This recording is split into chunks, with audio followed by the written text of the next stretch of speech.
C'était une journée chaude d'été, la chaleur étouffante frappait la ville tranquille de Fairfield. Mais tout a changé en un instant. Un jeune homme, appelé Karim, se promenait dans le quartier, inconscient de ce qui allait se produire. Il n'avait rien fait de mal, rien du tout. Mais quand deux policiers sont apparus à ses côtés, il a su que quelque chose n'allait pas. Leur regard, accusateur, était tout sauf amical. Vous voyez, parfois, les policiers choisissent une cible au hasard et Karim était la malheureuse victime ce jour-là. Les officiers, qu'on pourrait appeler Officer Martin et Officer Brown, ont rapidement commencé à l'interroger sans aucune raison apparente. Ils l'ont entouré, leur voix durcie. « Que fais-tu ici » a crié Officer Martin. Avant même que Karim ait pu expliquer, une seconde plus tard, il se retrouvait plaqué au sol. Pas de monsieur, pas de respect, juste de la force brute.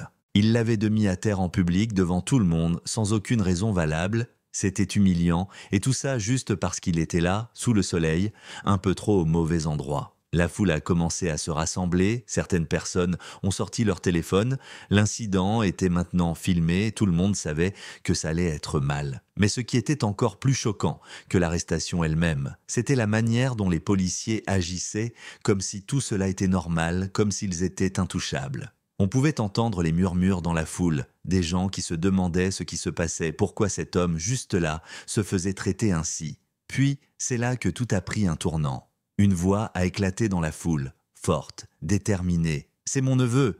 Et là, tout le monde s'est écarté. Une femme s'est frayé un chemin vers les policiers, marchant droit vers eux avec une assurance que personne ne pouvait ignorer. Et c'était Amina, l'avocate de l'État. La toute-puissante avocate, le genre de personne à qui vous ne voulez pas vous frotter, croyez-moi. Et les policiers, eh bien, ils ne savaient même pas qui ils avaient devant eux. « Qu'est-ce que vous faites ?» a-t-elle demandé d'une voix froide. Un instant de silence. Puis le choc. Ils ont réalisé que Karim n'était pas n'importe quel jeune homme. Il était le neveu de l'avocate en chef de l'État. Et là, tout a changé.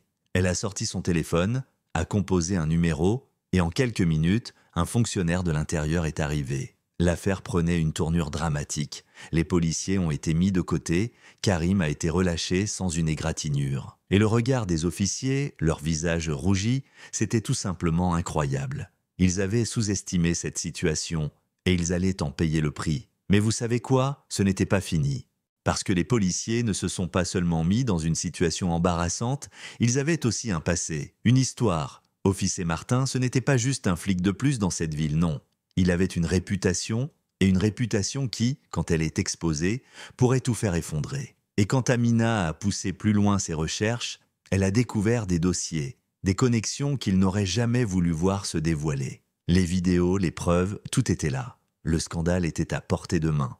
Karim a eu de la chance ce jour-là. Mais qu'en serait-il si Amina n'avait pas été là? Si elle n'avait pas eu cette position, cette autorité pour se dresser contre ce système? Quand vous y pensez, vous réalisez à quel point la justice peut parfois dépendre d'un seul coup de chance, ou d'une seule personne prête à prendre position. Alors, qu'est-ce que vous en pensez? Est-ce que la justice a été rendue ici, ou est-ce juste un coup de chance pour Karim? Dites-moi ce que vous en pensez dans les commentaires. Et n'oubliez pas de liker et de partager cette vidéo parce que parfois, il faut juste qu'on parle fort pour que les choses changent.